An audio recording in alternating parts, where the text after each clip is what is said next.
for FIFA Club World Cup. Yes, and aside that, we'll also be looking at some transfer updates. We've got some dailies with us as well, so we'll just flash through and know what some of them have for us in the. Oh wow, that's a lot of dailies. Well, I have a lot of dailies. Kachi Okafor is my name. Sporty Chick, the queen of sports. Boom, laka. Good morning again to you, sports fans. Yes, I'll start off our update this morning from. Okay, let's look. BBC Sports, they're sharing the story of Carlos Alcaraz with us this morning. Yes, Carlos Alcaraz. In fact, he's got one or two things to say. Let's see how possible be to hear his voice. Yes, on the show this morning because truly, he had one or two things to say after a very interesting French Open. Okay, no way. Okay, no, we cannot hear from Carlos Alcaraz this morning. Somehow, his voice just got drowned. But he was just saying that final is the most exciting match that he has played in. Yes, he mentioned that final is the most exciting match that he has played in. And I was like, okay, that's very interesting. It was a 5-set thriller, and it lasted for 5 hours and 29 minutes. Yes, 5 hours and 29 minutes of intense tennis, and that was what we saw. 4-6 and then 4-6, yes, and then 6-7 and 6-4, another 7-6 and 7-6. It was a lot. We had more tiebreakers in that game. We had 3 tiebreakers and then 2 normal sets in that game. And there was a point in that game where everybody was so very sure that Yannick Sinner was going to win, because out of the 3 sets, Carlos Alcaraz had won 1, and the 4th set he reached really deep. He was, I think, 5-3 down at some point. However, he managed to come back and finish that particular game as the winner. We are still yet to know. And if Yannick Sinner, he's world number 1. Meanwhile, if he had won that game, he would have recorded 4 Grand Slam titles in his career. That is equaling the number of Grand Slam titles that Carlos Alcaraz has as well. But with that victory, Carlos Alcaraz is now on 5 Grand Slam titles, while Yannick Sinner is on 3. Both of them are going to give us, I have a feeling, the Rafa Nadal, is it Rafa Djokovic, Rafa Federer? I don't know. But somehow Wenger is in the studio this morning looking all mischievous. Hi, Wenger, good morning to you. I don't understand how mischievous looks, but anyway. me that say it, I know I said. All right. Pleasant morning to you, Kachi. Yes. It was a beautiful game of tennis over the weekend. Oh, yes. Both for the men and the women, actually. Yo. You said 5 hours. I think that's the second longest grand final in the Open era since, I think, 2013 or so. So, yeah, it was wonderful to view. And 2 young guys as well. Yannick Sinner, 23, Alcaraz, 22. So, they have a huge future ahead of them. So, it's beautiful to see. And the rankings, more often than not, when you see number 1 versus number 2, the rankings are thrown out the window in the final. It's between you and your opponent. Yes. Same as the women's tennis, where Coco Gauff also had to come from 2 sets down to defeat Sabalenka. So yes, indeed. It's wonderful, and we're looking forward to more tennis when I think Wimbledon is next. Yeah. Yes, indeed. Wimbledon is next, which is the 3rd Grand Slam of the season. After Wimbledon, then we will wrap it up with the US Open. Yeah, US Open is really the very last but Grand I think Slam. clay court is the best when it comes to tennis. The ambience, the look, that story is story for another day. That conversation, we started today, it will not end. But some people have said clay court is the best because the court is definitely very hard, so it gives the players a lot of angles where to hit the ball to. But then the grass court remains legendary. Of course, it's just aesthetics. No, it's for the masters. That's how they started before we now got onto the clay and then the hard court as well. That's what we have in Australia. All right, so we'll move away from that. Let's quickly let you know that as part of the headline, in fact, every day, I'm not sure there's any daily that does not have this headline. It's quite very catchy. The very first African nation to beat the 3 Lions of England. I'm like, that's so very good. And to think that as at the 7th minute, Harry Koboko had already scored for the 3 Lions. He got that goal in the 7th minute, but before halftime, Senegal had equalized, and then in the second half, second and third goal, now winning England 3-1. That's a lot, and then he had to deal that without Sadio Mane. I think the equalizer started from when Harry Kane scored in the 7th minute, because after that goal from Harry Kane, England had nothing else to offer. I mean, you look at the statistics, you look at the game itself. The front line for Senegal came to the party. Again, the Saudi Pro League well represented. Edouard Mendy for Senegal making some good saves. He already won the Asian Championship with Al Ahly. So yes, he has won the championship in Europe, won the championship in Asia. Look at Koulibaly also doing the Lord's work. In the side yesterday. Is stopping a certain Nicholas Jackson. Stopping a certain Harry Kane and Eberechieze and Gordons. All the fiery power of England. And to say that they were on a good form in the last 3 games, not conceding any goal, then going into this game and conceding 3 against Senegal. It was wonderful to see. Very, very wonderful to see. Yes, another headline that is that might interest you this morning is the fact. The fact that Brazil have qualified for the World Cup. Well, their qualification ordinary. Some people would say it should not be news, but I think it's worthy to know that they are the only nation that's qualified for the World Cup since all the World Cup since 1930. Since 1930. And to say that cool. the future was looking gloom under Cheche formerly during the qualifiers, where they were losing games, drawing games, and the question was, would Brazil qualify for next year? And so to speak, they've qualified already. Now it's left to Carlo Ancelotti to make history after doing the Lord's work in club football. Let's see if he can take Brazil to glory. I think I love to see that for Carlo Ancelotti starting really very well.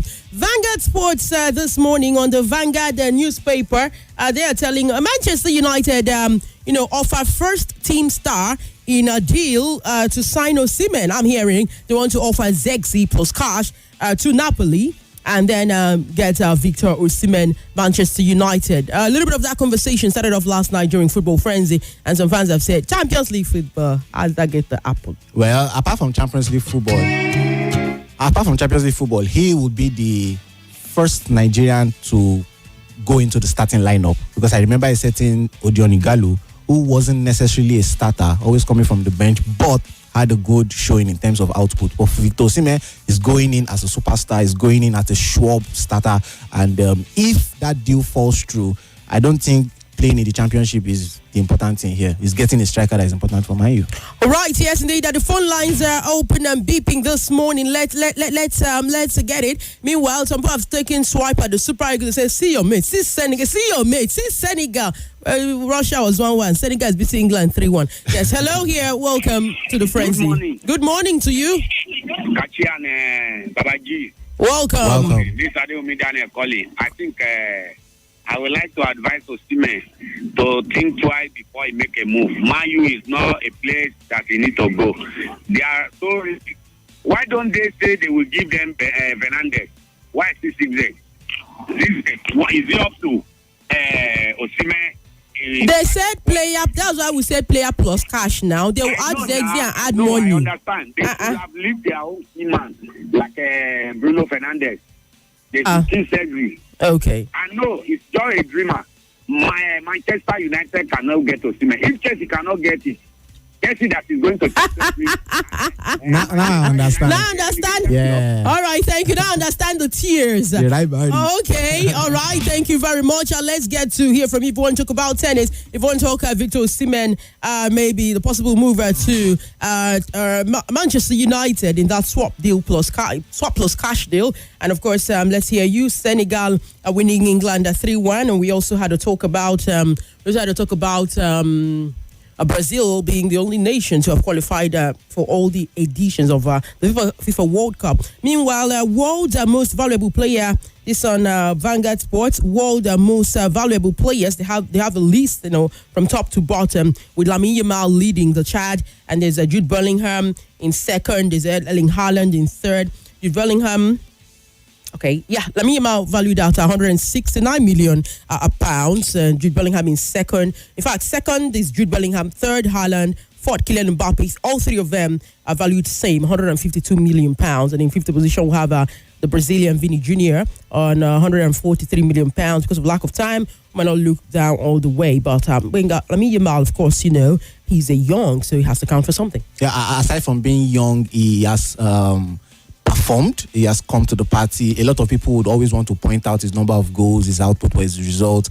But if you watch football on the screen and not through your betting slips, you understand that Lamine Yamal has more to his game beyond just goals. Yes. And so, yes, his value is much expected and valid. And Jude Bellingham, how he was bought, I think 20 years or 21 years to Real Madrid at 100 million and still maintaining that market value in terms of how he has performed on the highest of stage. Jude Bellingham, for me, is one player that would become, in fact, he might be greater than Toni Kroos at the end of his career. All right, we have Daily Trust Daily here, where West Ham waits to make decision on Antonio. Wenger, remember that we almost lost Mikel Antonio yesterday to a very, very unbelievable car crash. Yeah. But that was in December. But good to still have him alive. But, you know, when it comes to decisions like this, clubs are always very careful because of fans' sentiment. Of course. And apart from that, you also need to understand the player's mental health too, because he could have recovered physically, but mentally he has a long way to go. I remember that incident with Kevin Hart. Yes. If you remember, I think it was a crash as well, and it took time for him to come back to the screen, come back to stardom. So the same thing with Mikel Antonio. I would understand if the club would want to let him go, so at least he would find some succor somewhere else. All right, there is also on Daily Trust newspaper, the second one we're taking is Real Madrid welcomes Dean Huijsen as a new signing. And then Wenger, there are pictures of that boy when he was 7 years old wearing Real Madrid jersey. Dreams come true. Well, at the end of the day, these things happen. When you sign for a club, we all go back to dig where you came from and the club you supported and a lot of these things. But at the end of the day, it's not about supporting the club, it's about coming through. So you might have supported the club from childbirth, but would you produce results when the need arises? We'll wait and find out together. Exactly. Yes, indeed. And I am hearing, in fact, this is from the Sun newspaper, Sporting Sun. The big news there is that Inter Miami plans for Messi to retire with the MLS club. Speaking about the MLS, of course, you know, the first game, that's the opening game of the FIFA Club World Cup, will be happening on the 15th of June. That's on Sunday.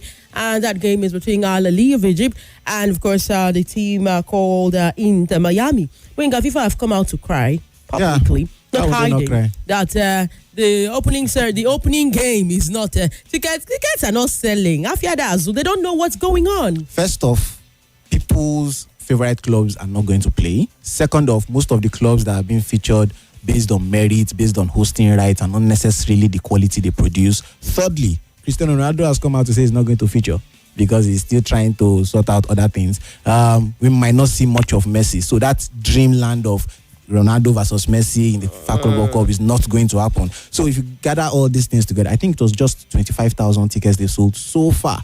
And 15th is just around the corner. So, Wenger, don't you think that when all the Chelseas and all the Man City and all the Madrid them start playing, of course the competition is going to peak? So that's something about football. We can sit down and say, oh, it's going to be boring, but we'll end up watching it. Of just course. Like the Nations League. Yesterday was the Chelsea fans that even reminded us that their first opposition, Leon, they've been yanked up out of the competition because of the double club ownership issues. Not Leon of France, anyway. No, Leon of Mexico. Now they're going to be playing Los Angeles. So see, and this is another opportunity for Chelsea to clinch another trophy under Maresca for them to have a lot of gloating during the summer. So no matter how boring you anticipate for a competition, when it starts, remember Qatar 2022, people were saying, oh, because it's Middle East, because when it started, everybody started watching. So my brother, leave these people. We all watch when it starts. All right, guys. We've been very guilty of something. Sorry, guys, but we've been live on the socials, on Facebook, on YouTube. That's at Nigeria Info Abuja. We've actually been live as Nigeria Info Abuja. But that's a good thing about going live on the socials. You can always watch later. Yeah. You can always join the conversations. They have captions so you can engage. All right. I don't know if you feel that Senegal beating England is a big deal. I don't know also what you're expecting from the new boy that just joined Real Madrid. Speaking about one of the transfer updates that we have this morning from the BBC Sports again, we have Rodrigo, the Arsenal man. Arsenal man indeed. The Real Madrid man, Arsenal, they are really plotting. I look at him and I'm like, okay, is he that superstar guy that will give them all the goals? Isn't he like Gabriel Jesus? He may not be superstar, but Rodrigo is absolutely better than whatever Arsenal have. Okay. both right and left. Okay. That's including Saka. So yeah, and he's not. I think he would Including Saka? Yes, I can see that anywhere. And he would go into that side as a left back. As a left winger. Left winger. Because that was how he started before a certain Vinicius Junior yanked him off to the right. So rightly so. Rightly so. Junior is better. Yeah, exactly. So he's better, but he has also produced good tidings of great joy from that right hand side. So he's going to bring that to us now. Gabriel Jesus, you can't compare him to Rodri. We have more to say in the football frenzy, but Rodrigo to Arsenal, I'm sure is better than whatever they have. Deal. It's an upgrade. All right, that will be a good deal. And yes, I'm also hearing that the Obebe International 10-kilometer road race is set to return in 2026. Like Benga rightly said, this is a drive. We just drove through the world of sport. By evening, we'll be camping full time. That's on Football Friends. Join us once it's 7 p.m. But then, before that's a long time away. Before then, what's hitting your speakers next is what's happening in Abuja. Yes, indeed, with the billionaire himself, speaking about none other than LFPZ. Kachi Okafor is my name. Spotty Chick on the MIC, the Queen of Sports. Good morning, Abuja. Boom, chakalaka, laka. We respect you, but see,